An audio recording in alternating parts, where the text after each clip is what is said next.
This is honestly, genuinely one of the most saddest days for people who are invested in a fighting game like 2XKO. For those who are completely unaware of what's going on, it's been recently announced on Twitter by the official 2XKO team that the game 2XKO is going to cease active development in December. And all of the last bit of patch stuff that they're going to do is going to be released in October. And I am completely baffled by what's going on here. This is a game that I genuinely liked. I know a lot of people were clowning it and talking about it in different aspects, and obviously there were some problems that needed to be dealt with. But something for sure about this game, I thought this game was a really good introduction into the fighting game scene for people, especially if you didn't have the money to buy a new fighting game in the current time. But 2XKO was something that actually had a really good multiplayer experience. One of my friends, Yoshi Yosari, y'all seen him on the channel before, was really into the game. That was one of the few fighting games that actually made him do content very seriously in this current time for his gaming channel. In fact, that was one of the few videos or few games that put him pretty far in his YouTube career. But now we're at a point now where this game is going to stop all development, stop all active development in December, which is insane to me. It's insane. The game hasn't even been out for a year. It hasn't even been a year yet. And somehow, for whatever reason, the head of Riot, whoever the flip he is, I forget his name, I know it's like Michael something or whatever, apparently, I guess doesn't like the fact that the game didn't make, I don't know, $1 billion in revenue or something when it's released, and they decided to just kill the game. The game is now dead. And the game didn't even have at least a year or even 2 years to marinate, to build up his repertoire. One of the biggest weaknesses of 2XKO was the fact that it had a very small roster, but honestly, as much as the roster was small, and I do agree with the fact that the roster should have been bolstered, there should have been a lot more work put into it, and that's another conversation for people who are trying to make fighting games or trying to get into fighting games or when new fighting games are coming out, because games like Marvel Tokon actually did a good thing and gave a good meaty roster in its initial release, and you can be excited for any new characters that may get added, especially since Marvel is popping off right now. They, for whatever reason, it looked like the one of the things with 2XKO, it looked like they were doing pretty good. It was a pretty healthy base of players, a pretty good solid base. They PlayStation and Steam, I believe it was on Xbox, it was doing a really good job. But then I guess, I don't know, revenues wasn't high enough, profits wasn't soaring as far as they never expected it to. But then every single time when people who are in the FGC scene, whether you're in it casually or competitively, we always tell them to say, hey, if you're expecting to get into this kind of niche and try to make billions of dollars out of it, you are going to be severely disappointed. Every single time we must remind you that the FGC scene, yes, as much as we would like to bring more people into the scene, at the very default it's not very popular, because you have to accept the fact that you're going to get your ass kicked, and a lot of people don't like getting their ass kicked in any game at all. That's why some people would be fine joining in in a Souls-like, and they'd be fine if they jump in and do well for the first few bosses, but then if it gets too hard they might drop the game. That's usually what ends up happening. But now 2XKO, that a game that a lot of people was enjoying, a lot of people are starting to get used to, a lot of people are starting to jump into it, and realizing that there are some nooks and crannies for some characters like Teemo and so on needed some adjustments, but it was a fairly good game. A lot of good maps, music was fire, the multiplayer scene was good, they added a lot of good single player content, and they recently added new single player content, that roguelite mode, and I played it with Yoshi, and that was a really fun time. I really enjoyed the single player mode, so I was genuinely looking forward to every possible character that they could add to the game, especially given that the League's franchise, add other characters they can add. They can add characters like Renekton, because he was already in the background, can add characters like Vigar or Set or so on, but for whatever reason, I guess wasn't making enough money, whatever the case may be, and now the game is dead. And now we have to come to this conversation where people have to remind these studios and say, hey, you literally cannot be creating these games and releasing them relatively half-baked. And the game, when I say half-baked or underdeveloped in some aspect, what I mean is if I'm going to get a free-to-play 2XKO game, and it's going to be based off of the League lore, and I say I'm familiar with League of Legends, that cancerous game, but I'm going to get a fighting game. Oh wait, there are hundreds of legends all across of League of Legends. So I would expect at least maybe at minimum, I don't know, 10 or 12 characters, you know, where you can do 2-2s for different characters and you can add them a bunch. So you can have a bunch of different teams. But obviously when you go online into XKO, all you're going to relatively see are the same kind of build. You're going to see either Teemo and Ahri, or Ahri and Vi, or Vi and Jinx. You don't usually see any Brahms very often. You don't see very much of any Echoes, even though Echo was in the top tiers. Eventually he was kind of really big and then he got nerfed into the ground. And then Yasuo got put into the forefront, and then Echo was kind of still top tier. Whatever the case may be, you were relatively seeing the same teams. But it wasn't just because there was a quote-unquote meta to the game. It was because the roster was so small that it was very hard for you to not make any very distinctive teams. Like, yeah, sure, you can do Braum and Teemo, or Braum and Vi or something, and that's only for like characters that people may not use, because I liked using Braum, but I liked using Braum and Derry as my meaty head team, because that was the team I was labbing with the most, and I just liked the connections that they had. But I couldn't think of anything where I'm like, okay, I could team up with Vi and Teemo. Okay, cool, I can see why people play that. But then I couldn't figure out maybe Darius and Jinx or something. I don't know. But the whole point is that you can't have this kind of game where there's so much content that you could actually add to it from the very beginning, and you don't put it in. You don't give us like a good standard base. And especially if you're going the free-to-play route, hey, guess what? You could actually work with the idea of what they did recently with Thresh and Senna.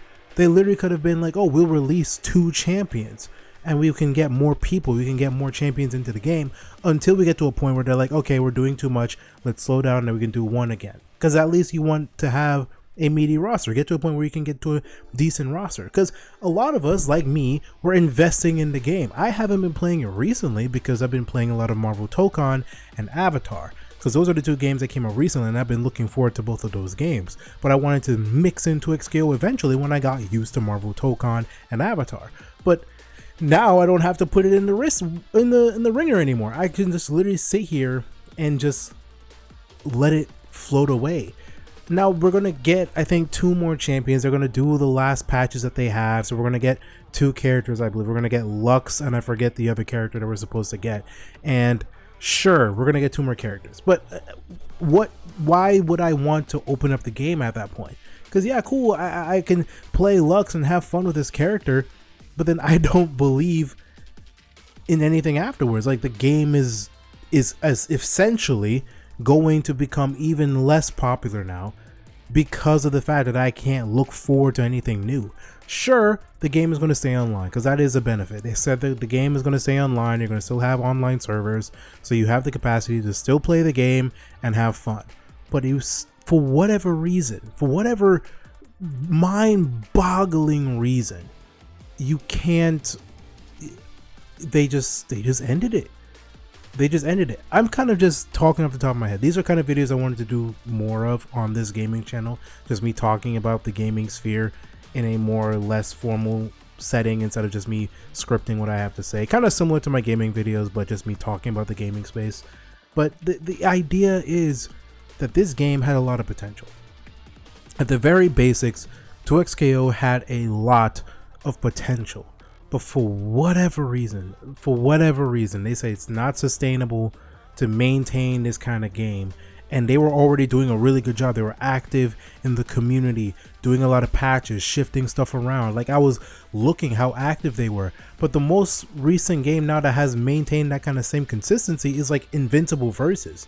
And no offense to Invincible Versus. I like Invincible Versus, and I still want to do videos on Invincible Versus, even if it only gets like 2 views. The thing is, that game is not nearly as popping right now compared to Marvel Tokon and Avatar right now. So I'm in my head, I'm like thinking, oh gosh, what's going to happen to Invincible Versus? Are they going to do the same thing? I hope not, because I want them to keep doing stuff. Tomorrow they're going to have an event with you getting the cosmetic for, I think, Prison Break Powerplex. So that's a completely different scenario. But I don't like, this is what I don't want to get invested. This happened when we had Multiverses. Multiverses is a game that I was looking forward to because I wanted to play Smash Bros. I have never touched a Smash Bros. Games consistently. The only time I've ever touched a Smash Bros. Game is when I was going somewhere that was like a gaming bar, or if my friends had like a Nintendo Switch or I think a Wii and we were playing it off-brandedly. I've never actually owned a Smash Bros, but I've always been curious in playing Smash Bros, and I never wanted to touch Brawlhalla or any other variant of that kind of game.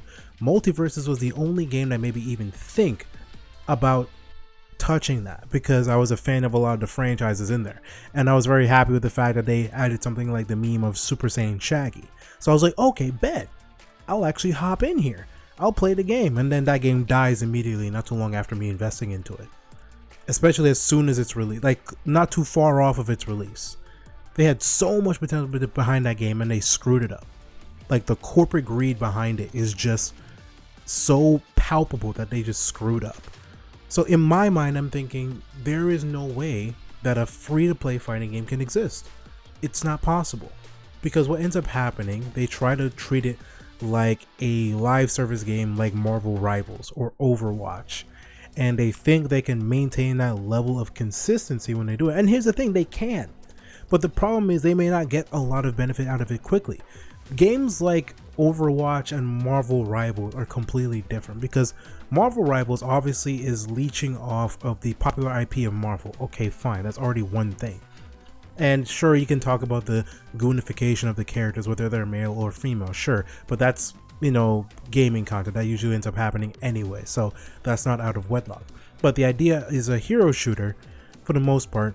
The idea is you can just run around, do a bunch of cool abilities. You don't have to worry about positive frames, negative frames, you know, block strings, all these different things that come with fighting games that a lot of people just do not understand. Even if you go to the high play for Marvel Rivals, there are some people out there don't say anything too crazy. They say stuff that may sound kind of confusing for someone who's a little bit lower level, but they can probably piece it together.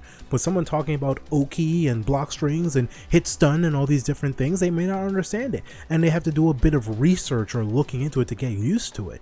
They may not get into it, and it's understandable. That's understandable, like having that information in your head. Even I don't know all of it. I still to this day don't fully understand Oki to this day, but it is what it is. But trying to do a free-to-play fighting game, I don't think is ever going to happen again. Like, they may try again, but it's not going to work. We all know that that new game, I don't remember what it's called. I believe it's like DCKO or DCOK or something. I forgot what it was. DCKO, right? The equivalent of their game was coming onto a mobile game. That's a mobile game. That's a mobile game. A mobile fighting game like Shadow Fight. And I'm not even trying to disrespect Shadow Fight. Shadow Fight is actually a good game. But what? Like, there's no way that they can do it now. There's no way, especially if this is what's going to happen, if they believe that it only can lead to only mass amount of profits. The only way that realistically can work if like some kind of indie studio decides to do it, like a medium-sized indie studio decides to spend a lot of time trying to make something like that, and they find a way to make it work. And even then, that's a lot of resources for just one studio. So the chances of them doing that is not exactly viable. I don't know, man. Like, this kind of conversation is something I could talk about this for hours, trying to understand where they went wrong, pointing to the corporate greed behind it, talking about the ideas that they went with, because they had a lot of decent ideas. You could talk about the overpricing of cosmetics, you know, the things that you have to pay to just unlock in the game. Like, some of the cosmetics in the game were cool, but some of them you just had to pay for. You got to spend damn near $30 for it. And I'm like, I don't want to spend $30. This is a free-to-play game, and I get it. You have to get your funding somewhere. You have to get your money somewhere. I get that. But $30 is insane. At least if you got 10 million people to buy a $10 skin set or skin bundle or something, you'll be getting $10 million. So I feel like you'll probably be getting something out of that. But I don't know. I'm not in their business chairs. I'm not in their meetings. So I have no realistic idea what they're going through, what their mind has been thinking, whatever. But honestly, it's really sad that this happened to 2XKO. I feel bad for those who are working on the game. I hope that some of these people, not too many people, lost their jobs, because we already talked about this before. They already slashed a lot of their staff, some part in the game's development already, which was already insane. So this was something that was probably like the start of the end for 2XKO. So it's really already a detriment, and I feel bad for all the people who might be affected now. I hope they find their new jobs. I hope they find some stability elsewhere. But in the grand scheme, this is disgusting. This is disheartening. Like, even for that, like, that's crazy.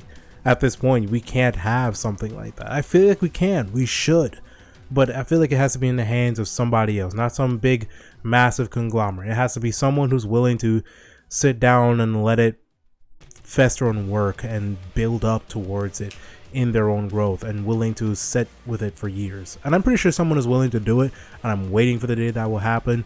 But until then, I guess we just, at this point, it's just gonna say RIP 2XKO. It's been real.